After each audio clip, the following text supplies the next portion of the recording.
мақсаты физикалық дамуды анықтау. Іс-әрекет барысы ең алдымен анасына процедура мақсатын түсіндіріп келісімін аламыз. Бой емес бұрын бой өлшегіштің үстін дезертінмен сүртіп аламыз. Оған таза жөргегімізді төсейміз.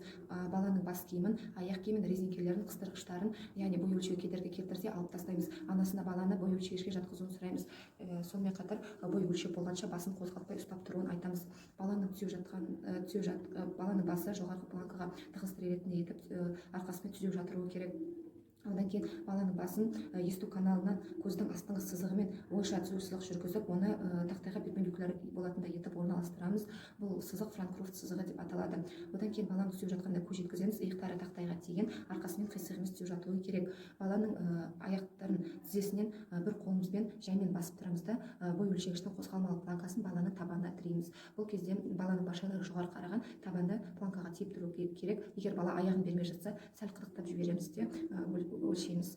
Одан кейін алынған өлшемімізді медициналық құжатқа жазып аламыз. Бұл өлшем 0,1 см дәлдікпен аламыз.